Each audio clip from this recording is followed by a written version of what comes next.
Shalom, people. This is Brother Lyles coming at you with another video. And I know it's been a minute since I put out a new video. Um, um, but just want to talk to you today about um, the the the life that we're living here in Babylon, and religions in general all over the world where we've been scattered and dispersed.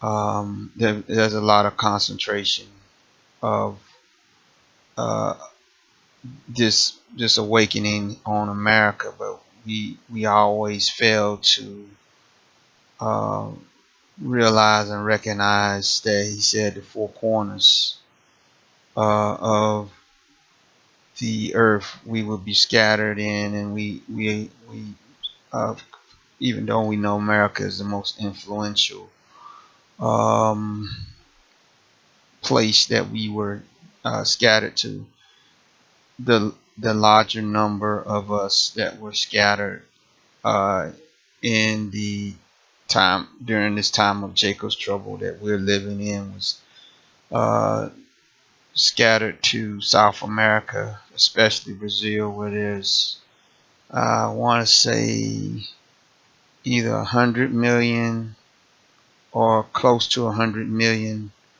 uh, people of Hebrew descent that came over on the transatlantic slave trade. Also, we we we got to remember the trans Arab slave trade that started earlier and existed longer than um, the transatlantic slave trade. And we got to remember our brothers and our sisters that's over there in Pakistan and uh, India, Malaysia, Indonesia, all over the the the southeast and east. Um, but I think primarily America is pointed out is because, again, like I just said, it is the most powerful. But when I'm reading the prophecies in the Old Testament that deal with the dispersal, I'm trying to think on a broader scale than just America, because we always harp about pagan Christianity, but there's also many of us were scattered to countries with Islam, or like the ones in India and Pakistan, they were exposed to Hinduism, and we know that India, next to China, has one of the world's largest populations. So we kind of, when we're thinking about these things, when we're in prayer, we got to be aware that even though we know, we believe that the 400-year prophecy, we know that um, we've been in slavery all around the world longer than 400 years. The reason we key in on the 400 years that we've been in prophecy again here in America is that because we believe that America is the little horn that speaks great things, and therefore it is the military, I believe, the military arm of the beast system. Rome is the religious, and England, with the city of London, is the economic center. Um, so, so one of the things that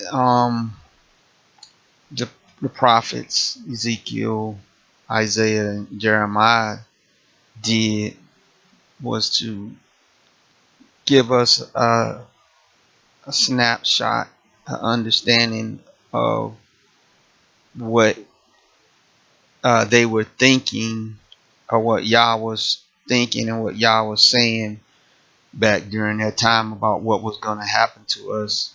That once we woke up and we was able to read these books again, now with the blinders taken off our eyes, that we will see, hey man, all these things have happened. Um, and we can see them now because they have happened or they are happening. Therefore, this would be something that we could look to in Scripture to verify to our spirit, but that indeed this was us. One of the things that the prophets told us was that we would be exposed to a lot of different teachings. And surely in all the nations that we've been scattered and dispersed to, we've been exposed to a lot of different teachings. And Yah warned us at the time that the prophets were alive. He warned us this was going to happen, and we're alive and here to testify that it is true. Uh, say for instance, we're coming from Ezekiel today, and we're gonna show you how Yah was, letting us know that we was gonna be faced with a lot of choices to make as concerning who He was and how would we respond to being uh, having all these different beliefs thrown in our face. Ezekiel 4, starting at verse 1, and this is the word. Uh, Thou also, son of man, take thee a tile and lay it before thee, and portray upon it the city, even Jerusalem, and lay siege against it, and put a fort against it, and cast a mount against it. Set the camp also against it, and set battering rams against it round about.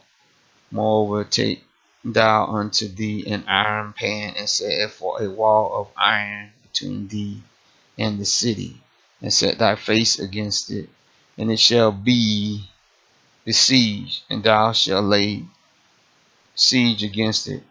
Then shall this shall be a sign to the house of Israel. Lie thou also upon the left side, and lay the iniquity of the house of Israel upon it, according to the number of days that thou shalt lay upon it, thou shalt bear their iniquity. For I have laid upon thee the years of their iniquity, according to the number of days, 390 days. So shalt thou bear the iniquity of the house of Israel. And when thou hast accomplished them, lie again on thy right side, and thou shalt bear the iniquity of the house of Yehuda 40 days. I have appointed thee each day for a year. And therefore, um, okay,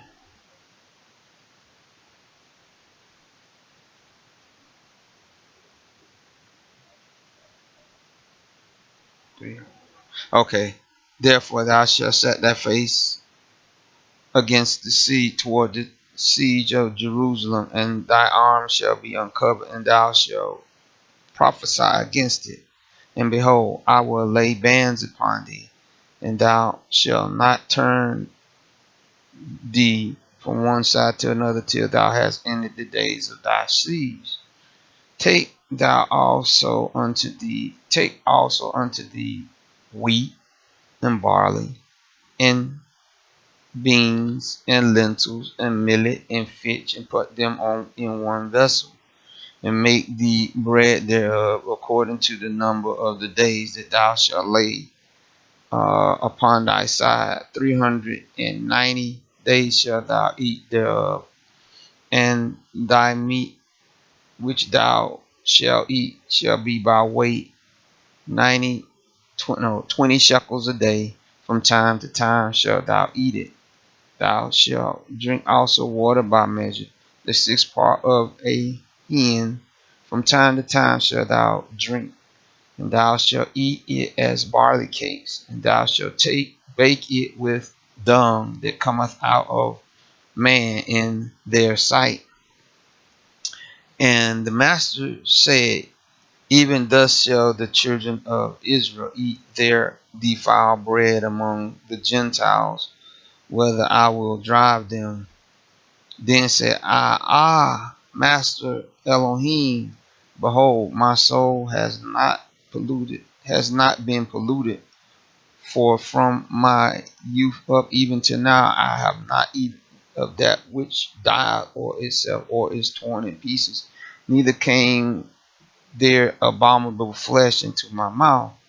Then he said unto me, Lo, I have given thee cow's dung for man's dung, and thou shalt prepare thy bread therewith.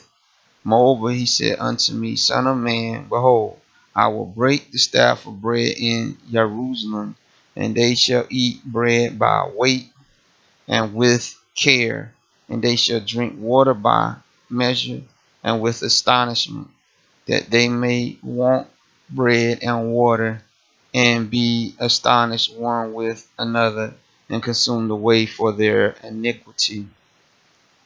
Uh, I want to talk about our defiled bread or corrupted doctrine. Our defiled bread or corrupted doctrine. Now, Yah with the prophets was big into doing demonstrations in front of the people. We know that with Isaiah, he made him walk around naked for about a year. No, let me take that back. He walked around naked before the people for 3 years. And Yah said, I'm doing this because I want them to understand that this is the way they're going to go into captivity. And because we know that the prophecies of Yah can uh, have more than one occurrence, meaning they can happen um, during more than the time that the prophets is prophesying about it. It can happen in the future, and then it can happen again. Usually, it's we just put a number of about 3, but it can happen more than that. It can happen on a smaller scale. It can happen on a worldwide scale. This particular prophecy that Yah was going to demonstrate through Ezekiel was he's going to have him from day to day. He was going to have him go out, make a, a miniature portrayal of the city of Jerusalem, and he's going to have him, day to day lay on one side and eat um, and drink water first for the house of for the northern kingdom.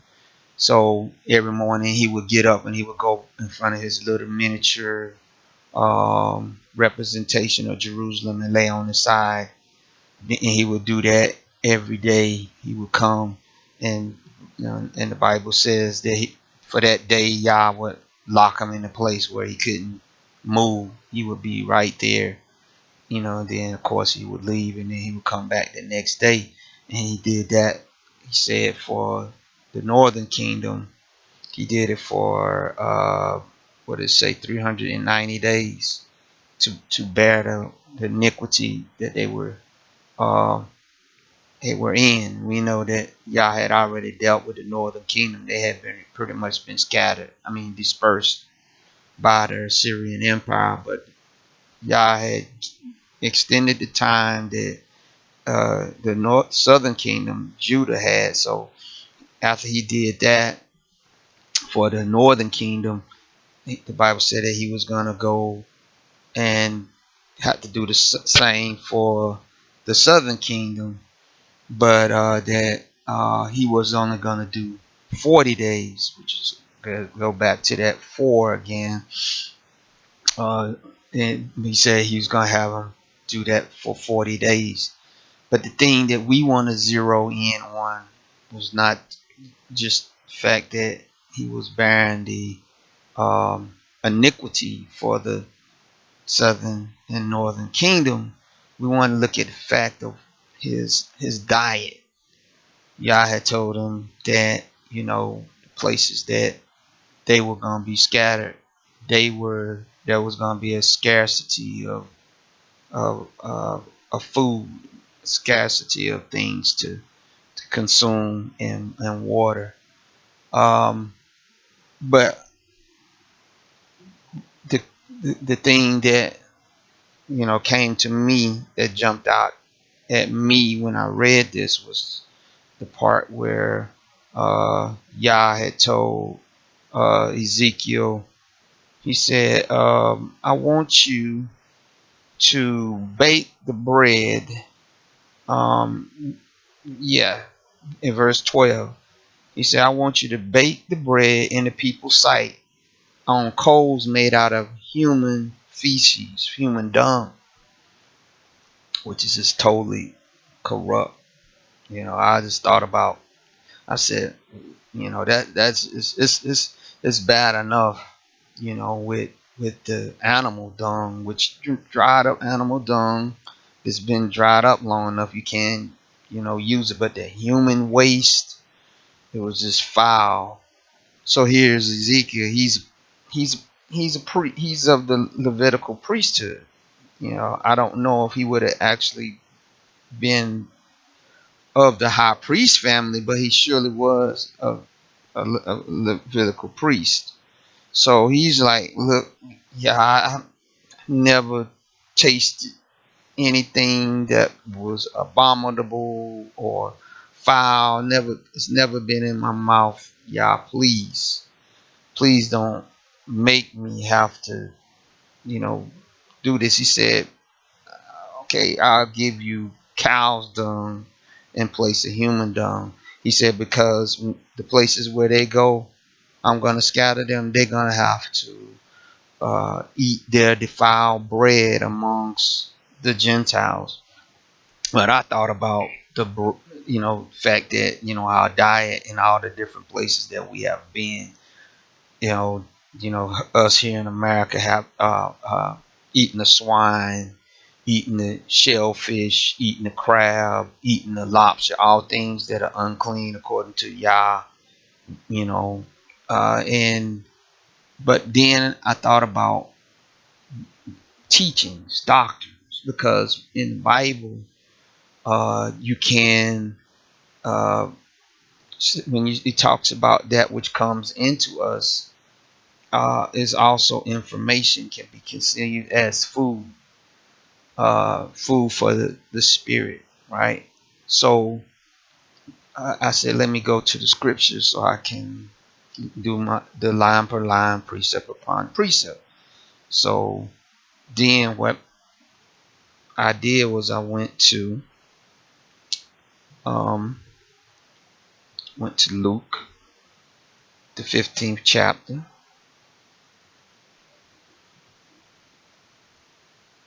and start at verse 11. Okay. And it says here, and he said, a certain man had two sons. And, well, actually, we ain't gonna go there. We'll go there later. Let's go first to John. Let's go to John 11 first. We'll come back to that. We'll go to John 11 and 11. Okay. Well, let's see. Actually, and I'm sorry about this. I'm trying to get the right order here. Um, let's go to Matthew. Matthew 16, and yeah, this is the one. Matthew 16 verse 1. And it says, and the Pharisees also with the Sadducees came, and tempting desire him that he would show them a sign from heaven. And he answered and said unto them, when it is evening, ye say it will be fair weather, for the sky is red, and in the evening it will be foul weather today, for the sky is red and lowering. O ye hypocrites, ye can discern the face of the sky, but ye cannot discern the signs of the times. A wicked and adulterous generation seeketh after a sign, and there shall not no sign be given unto them but the sign of the prophet Jonas. And he left them and departed. And when his disciples were come to the other side, they had forgotten to take bread. And Yeshua said unto them, take heed and beware of the leaven of the Pharisees and Sadducees. And they reasoned among themselves, is it because we have taken no bread? Which when Yeshua perceived, he said unto them, O ye of little faith, why reason ye among yourselves because ye have bought no bread? Do ye not understand? Neither remember the 5 loaves of the 5,000, and how many baskets we took up? Neither the 7 loaves of the 4,000, and how many baskets we took up? How is it that ye do not understand that I speak? Understand that I speak it not to you concerning bread, but that thou beware of the leaven of the Pharisees and Sadducees. Then understood they how that he bid them not let me say that again. Then understood they how that he bid them not beware of the leaven of bread, but of the doctrine of the Pharisees and of the Sadducees.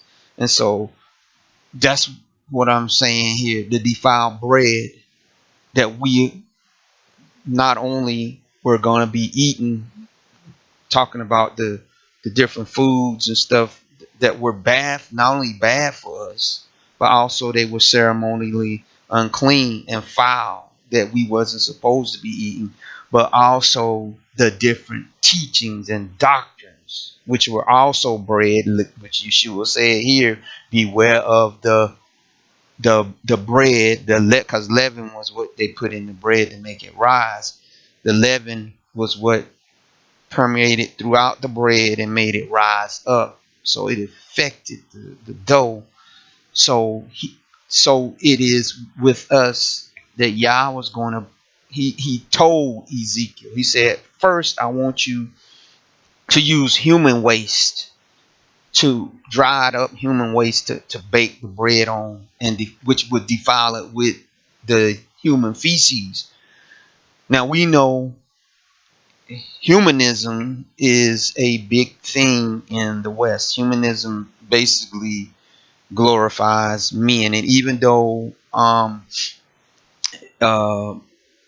Greece and Rome all had all these pantheon of gods that they worship, ultimately they became infatuated with themselves, with their needs. They continue to draw from their gods, right, for information. But if you can look at one of the key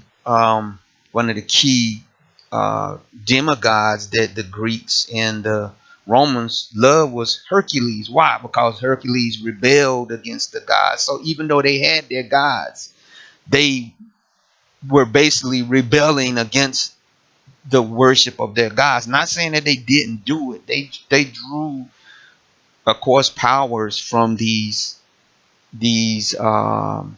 human. I mean, not human. These supposedly immortal beings, these spirits. But ultimately, it was to deify them. That's why they liked Hercules, like I said, because he rebelled, and also they liked Apollo because he rebelled against the quote unquote gods, their fake gods. And so, what did that end up doing? Aristotle and Plato and all them, they exalted man, they exalted humanism, they exalted um, intellect, human intellect. They exalted man being able to call himself to become a god, right? So we know that the West and really all the places that they have went, humanism has always crept in there, no matter if they said that they were Catholic or Protestant or whatever. Ultimately, the West said man is the center of attention, right? Humanism. This is something that in every place where um, the powers that came, the kingdoms that came, Greece and Rome went. It pushed that. They had their gods and everything, but ultimately, just like, okay, for instance, Alexander the Great, they had this thing called the Gordian knot, and the Gordian knot supposed to have been, I want to say it right. The Gordian knot was supposed to have been a knot that was uh in fact, let's go there. I'll go to see. We wanna get it right. Gordian knot. Let's see here. Gordian knots.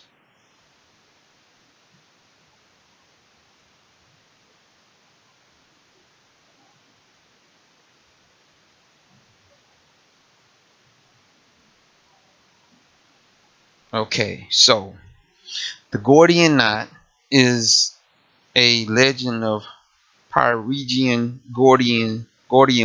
associated with Alexander the Great. It is often used as a metaphor for an intractable problem solved easily by finding an approach to uh, okay, so yeah, okay, so apparently it was a some kind of knot that was tied by, okay, said without a king, but an oracle cried that the next man. Okay, so drove into town on an ox cart and was, okay, out of gratitude his son dedicated the ox cart to, tied it. Okay, so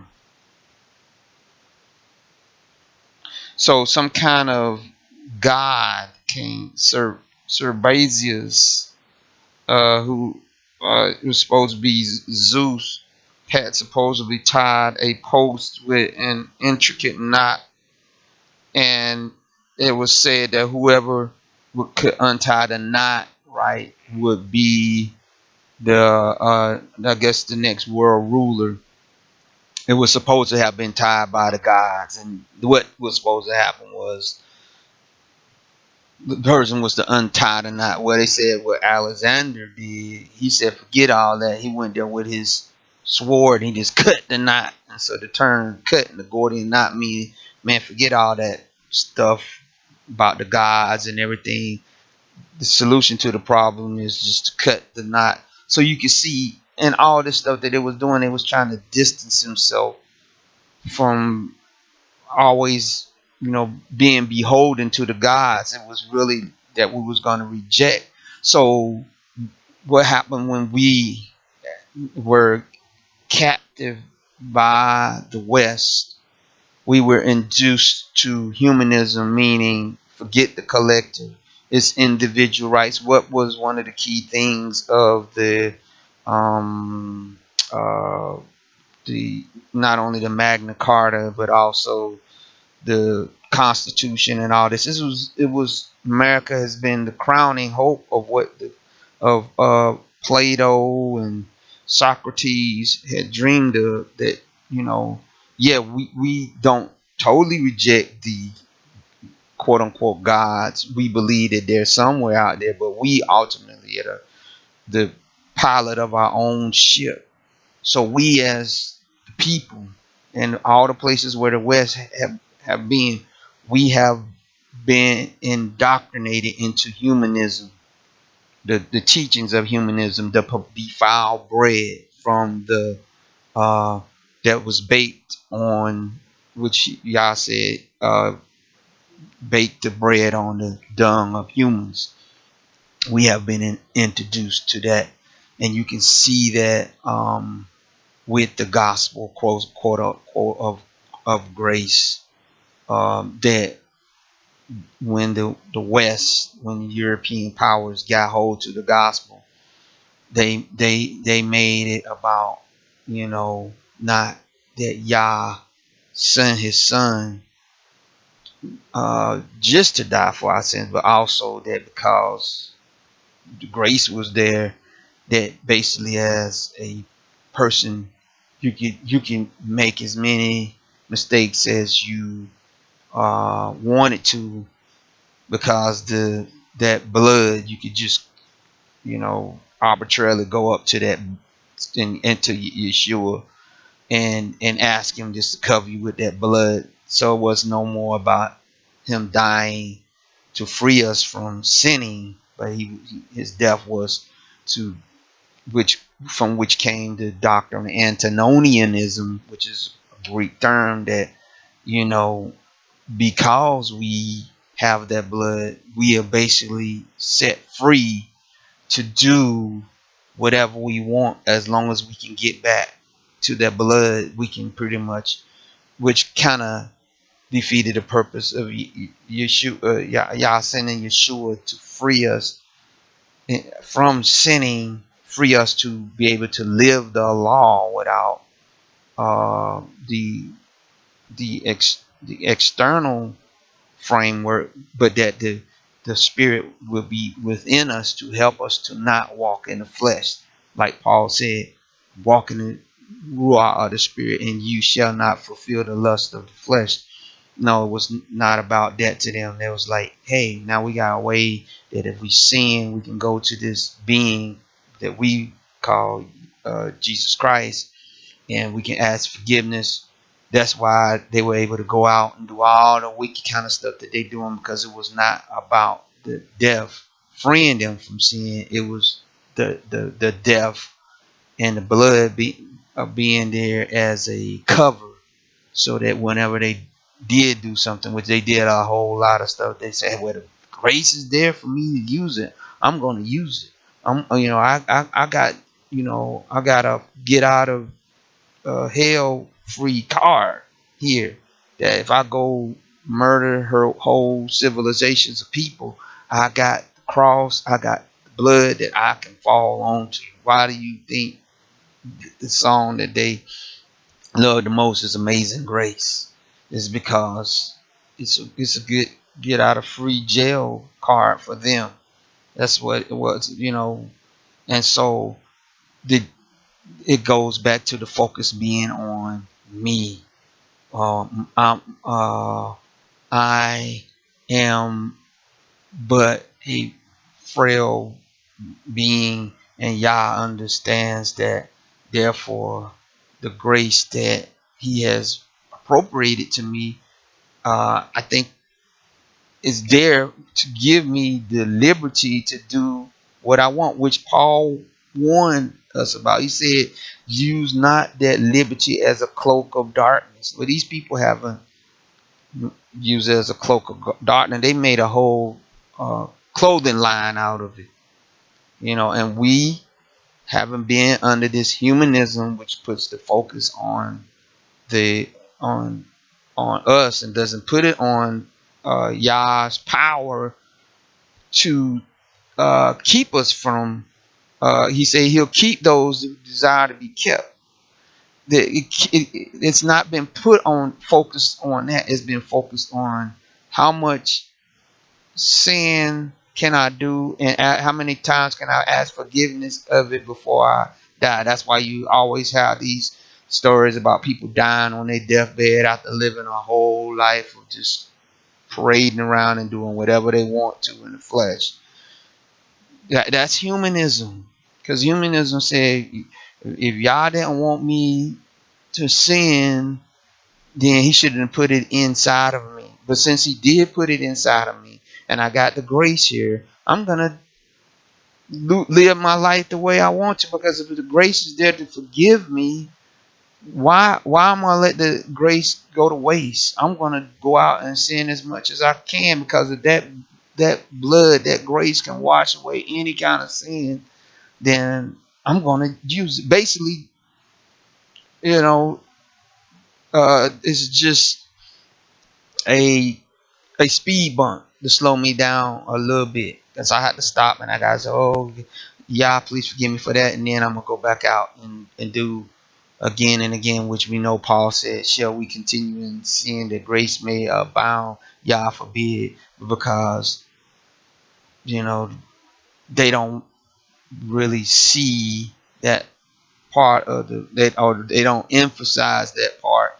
You know, this was emphasized in humanism, is again the focus in on what is the best for us. So the best option for us, or at least them in the West, was, yeah, we're gonna bring in the Christianity thing. And but then if you go look in Islam, uh, in that defiled bread, that's in a sense humanism, because when you're talking about Islam, especially when it deals with man, it exalts the man, especially his ability to go out and wage war on other people that don't believe how you believe, to kill them. But also, it again, it's just almost like a carbon copy of Christianity. But as um, a believer in Muhammad, um, one of the things that he propagates is not only enslavement of people, but also really bad treatment of women, and making basically the man just being totally unaccountable for anything that they do. I mean, they can murder women, they can rape women, they can have as many women in their harems as possible. All kinds of debaucherous things are done, and the men are not held accountable according to. And I'm not a Muslim scholar by no means, but I do see that it gives a lot of leeway for those Muslim men to abuse women, children. It also, when it comes to, like, if the Iman states that a certain uh, caliphate, or a thing needs to be done, that if you as a Muslim man go out and uh, give your life um, in the propagating that whatever that caliphate wants, like the ISIS, that if you die, like if you blow yourself up, or you go and you fight against an enemy, that when you get to heaven you're going to have 70 virgins that you're going to be able to sleep with, and they'll come back to being a virgin every time. This is exalting humanism. This is exalting you as a person, that, okay, Yah, or God, or Allah, what do you have for me? What do you have for me to do? It's going to exalt that, and make it more easier for you to go out and commit some of the things that they do, because, hey, oh, he's gonna. But it's the key, that is, again, it's focusing is on um, the man. So then you have, of course, you have all the Hindu religions, and they have so many religions I couldn't even name them. But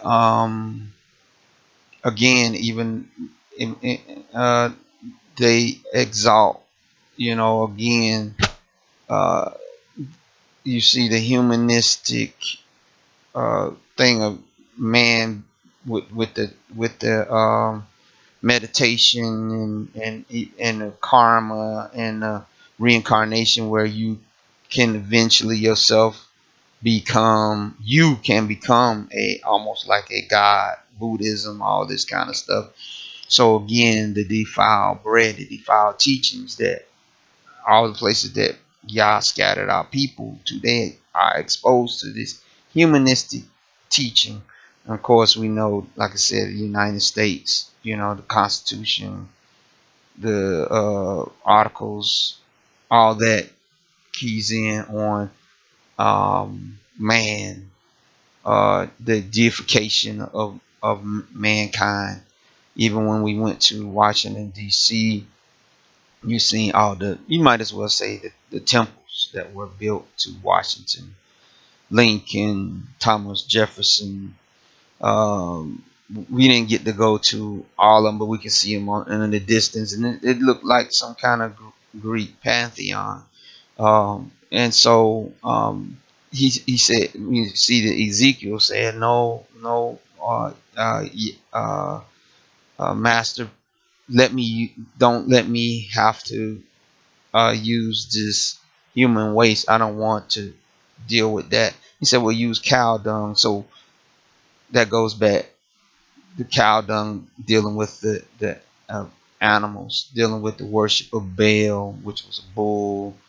Then you had um, all the other different uh, gods that were animals, like, and you got this uh, worship of the Egyptian pantheon by a lot of our people, and you see that a lot of those in their Egyptian pantheon, and in African tribal religions, a lot of those are animals. You know what I mean? Just all kinds of, sometimes they are chimeras, where they might have uh, head of a fox and the body of a man. So that goes back again to the fake, the fake gods, the bulls and eagles and all this other kind of stuff that a lot of our people worship. And even now with the resurgence of the comic books and super, Marvel and DC characters, where some of them are, either part human, part animal, or mixture of whatever. There's again the worship of these beings of humanism, and also of the different animal gods that people worship. And Yah had told us that he was going to do this. He told Ezekiel, he said, you're going to eat your defiled, but you're going to, and that reminds me of when we were brought here to America, and they gave us the slave master religion, which was to obey him no matter what. Gave us part of the Bible, and then took all the stuff out of it that was that had to do with liberty and freedom or whatever. This was defiled bread that we have been eating. Then they gave us their holidays. That's defiled bread. So not only did, like I said, we got the defiled foods like pork and shrimp and lobster and crab, but we also got defiled doctrine also that we have been eating. And this was foretold. Uh, let's go to Matthew 4 and 1. Matthew 4 and 1 says this. This is Yeshua speaking, but he answered and said, it is written, man shall not live by bread alone, but by every word that proceeded out of the mouth of Elohim.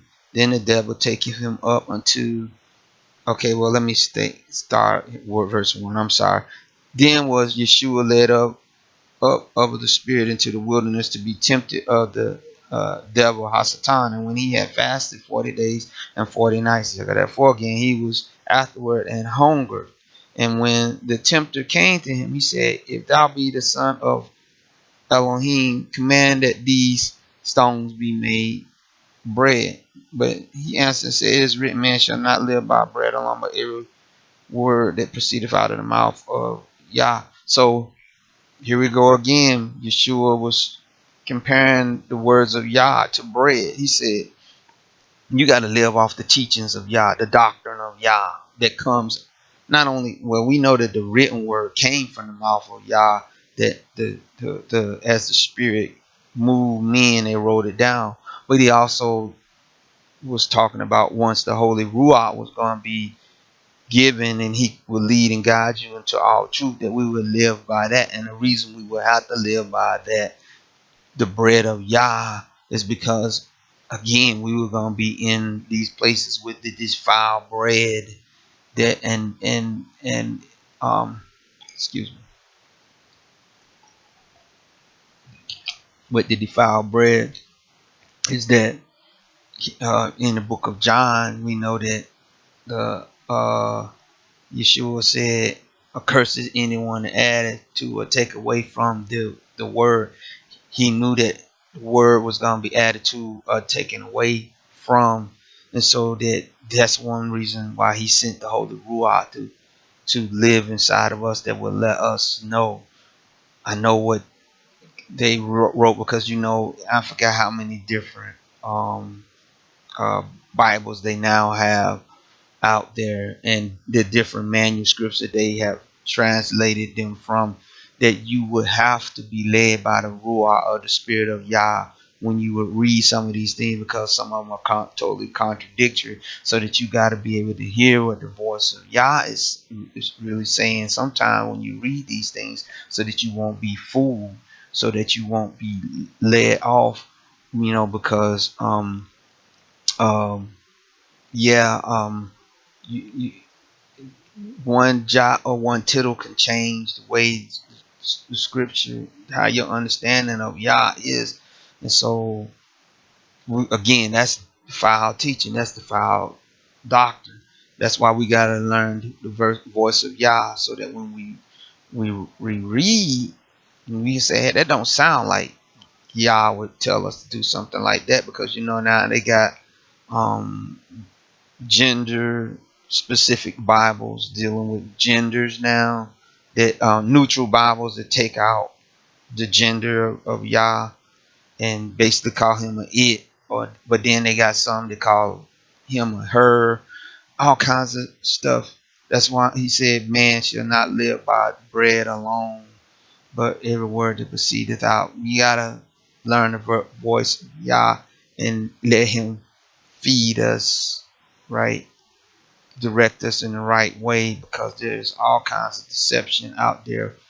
We are eating all kinds of defiled bread in the different places we're living in.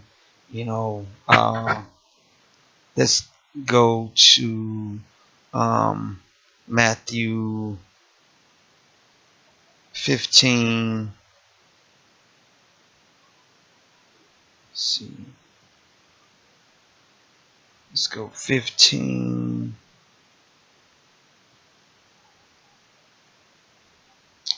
Uh,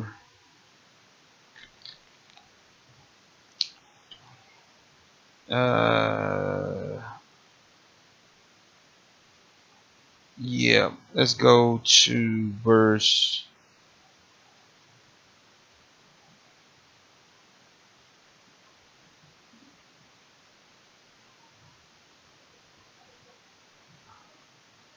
We're gonna skip around here. Um, let's start at verse 1. Matthew 15:1. Then came to Yeshua scribes and Pharisees, which were of Jerusalem, saying, why do thy disciples transgress the traditions of the elders? For they wash not their hands when they eat bread. But he answered and said unto them, why do ye also transgress the commandments of Elohim by your tradition? For Elohim commanded, saying, honor thy mother and father, and he that curseth father or mother, let him die the death. But ye say, whosoever shall say to his father or his mother, it is a gift, or whatsoever thou mayest be profited by mine, and honor not his father or his mother, he shall be free. Thus have ye made the commandment of Yah of none effect by your traditions. Right? So, what's one of the things that the defiled bread that we're eating today, that we're being taught today, or literally was taught back in when we first got here. All the traditions that we absorb from the European mindset of the white Jesus, which is a hoax, a lie. Mary, all the pantheons. I mean, not but all the Bible characters being Caucasian, which we know is not the Egyptians being Caucasian. These holidays, Easter, Christmas, Thanksgiving, all these are traditions. There's nothing in Scripture to tell us to do these things, but we do these things, and because of this, what we created teachings. They created doctrines that counteract what Yah said in His Word about what we were supposed to do, and we have made the word of Yah of none effect, even with even with the eating of certain things that we eat, literally eat, right? Like pork and shellfish, crab, all that stuff. And the Bible said we're not supposed to eat it, but with their traditions and everything that they put upon us, we have made traditions out of these things, and say we have exalted the traditions above what the word of Yah said, not just down to the eating part, but also, like I said, the holidays and different things that we do. We are eating our defiled bread amongst the Gentiles, and Yah wanted it that way. Why? So that He could judge us. The Bible said that the places that He was going to scatter and disperse us to, He said He would get a sword after us in those places and chop us down to size. Because what He was going to do, He was going to say, those that's going to hold out, those that's going to resist, those that's going to fight against these traditions, those that are going to fight against the stuff that they're trying to impose, those are going to fight against this false religion and these false teachers that were not going to eat the defiled bread, that was going to live by the bread that came out of the mouth of Yah, that was going to be able to discern as much as we can the words that we got in the Bible, in some of the books, because I don't agree with all the books in the Apocrypha. I think some of the stuff in there you can take and some of it you can throw away, but it's the same way with some of these Bibles and stuff. That some of the stuff that's in there you can take, and some of the stuff in there you can throw away because it's defiled. And and as you get closer to Yah, in your prayer and your fasting life, you can taste when something is not right, in the sense of spiritually, when you hear stuff that you're just like your tongue gets sensitive, your palate gets sensitive to be able to tell something is not right. You'll be able to in because the Bible said, "Taste and see that Most High is good."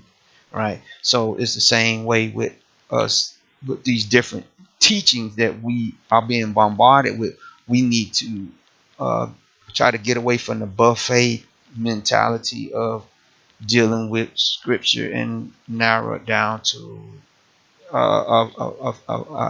as few quote unquote teachers as we can, that kind of, you know, we can glean a little bit, but not just, we got so many out there that our people are just being bombarded.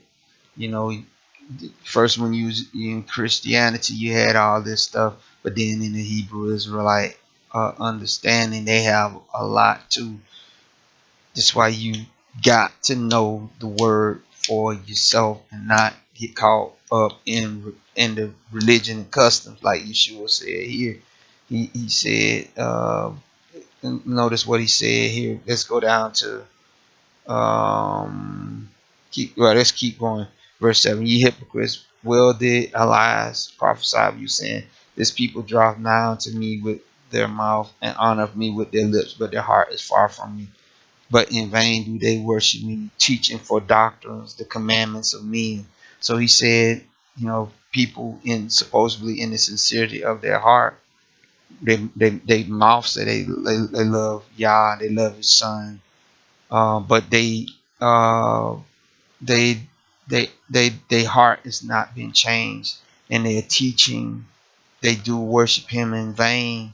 So that means it's people that's going to churches, going to assemblies, all this stuff. And he said it's in vain because they teaching doctrines, uh, uh, teaching for doctrine of commandments of men, which goes back to what I was saying about the defiled bread, the dung made out of human waste, the dung made out of cow waste, worshiping humanism, worshiping pagan gods. We have it all, not just here in America, but in all the places that we were scattered and dispersed. Even back in Africa, they still got Oshan worship. They still worship in the Water Kingdom. They still worshiping that stuff down in the islands. They still doing all this, but Yah had told us this was gonna happen through Ezekiel, that we was gonna eat our defiled bread in the lands that we was gonna be at, but that he was gonna make it that way because when we was in the land, we was doing the same thing. So he said, when I send you to these lands of captivities and you face with this, you're gonna have to really, really, really call on me so that you won't consume this defiled bread. You will you will call on me and I will answer. And he said in Amos, let's go to Amos 8 and 11. Let's see what it says. Amos 8 and 11. Amos 8 and 11 says, behold, the days come, saith the uh, Master Elohim, that I will send a famine in the land, not a famine of bread, but a thirst for water, nor a thirst for water, but of hearing the words of the Master. Right? And they shall wander from sea to sea, and from the north even to the east. They shall run to and fro to seek the word of the Master, and shall not find it. Right? So he's saying, you know, and that came, of course, once we got kicked out into these different lands where there was no, Torah or whatever.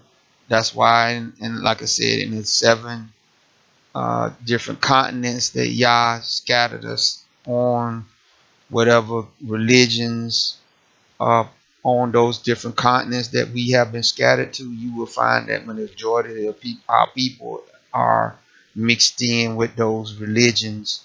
Like in the Islamic countries, our people are Muslim. In the Christian Catholic countries, our people are Christian Catholic or Catholic Christian, because it's the same thing. In the Hindu countries like India and Pakistan, our people into into Islam and Hinduism. In some of the Buddhist countries, our people are Buddhists, and even in some of these countries, our people are Buddhists. So that's problem, the defiled bread, because he said, I'll go make a famine for the pure bread. And also you can look at the diet, of course, that as a counterpart, that a lot of our diets have changed to the diets of the places that we were scattered and dispersed, which is a lot of it's defiled. The um, people eating shellfish, clams, oysters, scallops, all this stuff. We look down um, um, in the Muslim countries. Of course, now they supposed to eat a little cleaner than the West, but if you look at it, the halal stuff that they prayed over their different the gods of God of Islam. So the halal is Hasatan. So when a lot of time when we go into these gas stations that are run by Muslims, they pray Hallel or prayed over the food. It's been dedicated to Allah. So even if the meat is clean, it's just like what Paul said. He said, if you know that the meat has been offered to different gods, then don't eat it. He said, but if you don't know, pray over it and it's good. But he wasn't talking about abominable meat. He was talking about meat that we would consider, that the Bible would consider clean. But he said, if you find out, don't eat it. So what do? We are some of the biggest patrons, unfortunately, of these gas stations where they say they telling you this stuff is halal. It's been prayed over. Same thing with kosher. It's the people that are this Talmudic Jews that have prayed over it. That Talmudism And you know some of the things it says about Yeshua. Should we be eating that too? Defiled bread again, because behind those that defiled bread, that teaching is spirits that come in, right? So Amos said that there will be a famine, and we are surely living in that time. Sure, we are finding out who we are, or everything right there. But if you're not born again, this stuff about finding out who we are is not helping you any. You need to be born again. You need to be filled with Yah's spirit so that you'll know when you're hearing certain things, certain teachings, that you'll know it's not defiled bread, because a lot of these camps, a lot of these assemblies are giving you defiled bread. They're giving you stuff that's old. They're giving you stuff that's out of the Talmud. They're giving you stuff that's an admixture of all kinds of the Freemasonry, all kinds of stuff. It's just an admixture, and and it was all predicted by Yah. Let's go to Proverbs 4. I'm trying to hurry up. We're at an hour now, but let's go to Proverbs um, 4:17. It says this. He says, "For they eat the bread of wickedness and drink the wine of violence." So we've got the anarchists amongst us that's teaching people violence. We know that there has been some more attacks on Hasidic people, Hasidic Jews in New York, and they said it could be one of our people, a black person. They said something about he might have had a scarf on his face, which will immediately make you think about the Hebrew Israelites with the, thing turned around their head. Um, Now, obviously, we understand that. Um, Again, it might be like the New Jersey thing, that they weren't a quote unquote actual follower of the uh, what some people call the Hebrew Israelite awakening or whatever, but maybe they had got some teachings, some from some of these camps or whatever that are out there. And because I still believe COINTELPRO exists, but the COINTELPRO they do now, they don't have to bring people and brainwash them, in some kind of secret lab. They can use phones, they can use pulses of light, they can use different propaganda, because they know out of millions of people that might watch these videos, they can hit a nerve with some of them, and trigger them to go out and do some of this stuff that they're doing. And it is no paper trail that can trail it back to the CIA or the FBI or the NSA or any of these alphabet agencies, but they are running the programs that can post this stuff out to get some of us stirred up to go out and do some of these things that they say black people would not ordinarily to do, because they've been programming us through the food, through the videos, through the television programs, and through just the people that we interact with, so that people can't deny, hey, that this was a person that had some knowledge of this stuff. And but that you will go and say, oh, this is not representation of all of. But the problem is, if the defiled bread by that camp is out there, anybody, especially among people, can feed off of it, and then you will get the same results. And they understand that. That's why, for yourself as an individual, you must make sure that the bread that you're eating is stuff that has proceeded out of the mouth of Yah, and it's not that defiled bread, because Yah said he's gonna use that defiled bread to destroy us. For those that gonna not sit and take the time to understand what they're hearing and what people are saying, that you got to know what you're, just like when you go in a restaurant, you got to know what you're eating.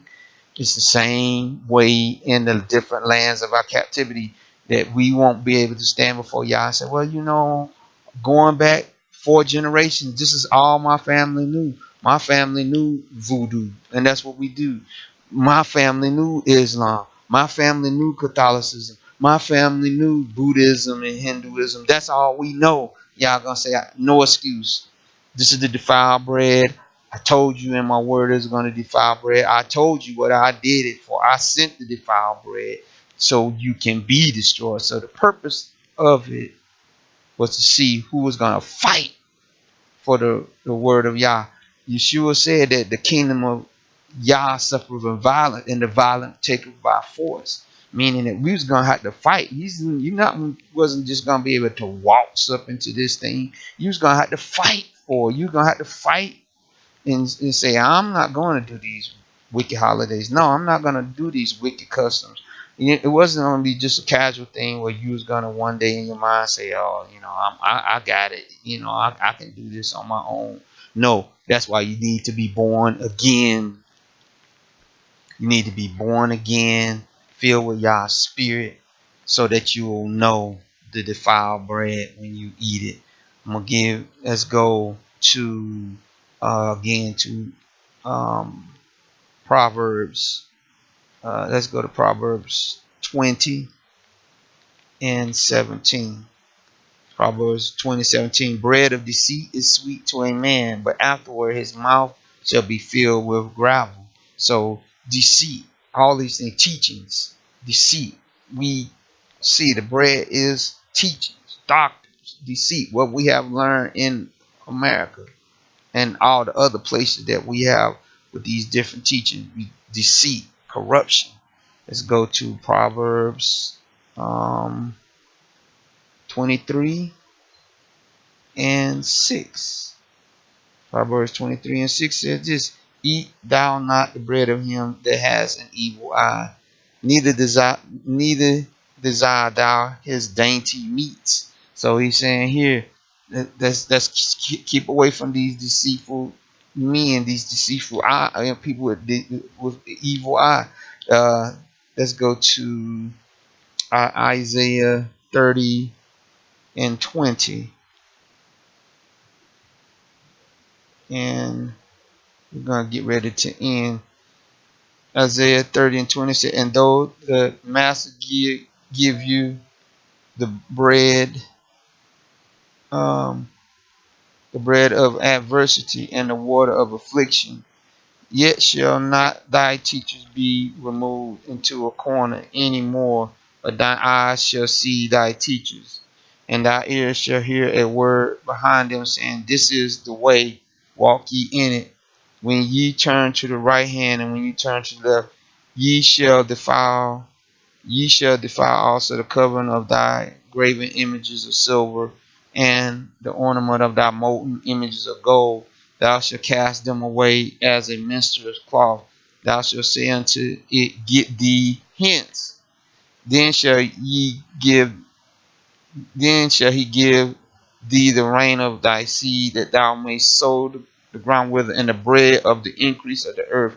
And it shall be fat and plenteous in that day. Thy cattle feed in large pastures. So Yah said, I'm going to give you teachers that's going to give you the right understanding. Right here. Um, uh, he said in the places that you are in. So there's gonna be some people that's gonna be there that can that's gonna steer you in the right direction to get away from worshiping all these gods of silver and gold, humans, beasts, all of this stuff. So that's our lesson today, talking about the defiled bread. And if you don't know Yeshua and the pardon of your sins, you need to be born again. You need to ask him to wash you, to save you. You need to be baptized, and you need to be filled with Yah's spirit, his ruah, so that you will be able to change your diet in the different lands of our captivity, whether you in the quote unquote Christian church, Islam, Hinduism, any of these places that are teaching. Now, we are not going to tell you that from time to time that things that might be taught might have some heresy in them. But the thing about Yah is once he start giving you a palate to understand stuff that's false, you'll be able to spit it out and get it. Uh, Understand that which you spit out is not good. There's a verse cling to that which good, abhor that which is evil, and some people just say basically eat the meat and throw away the bone. So that's our lesson today, talking about defiled bread. Be blessed.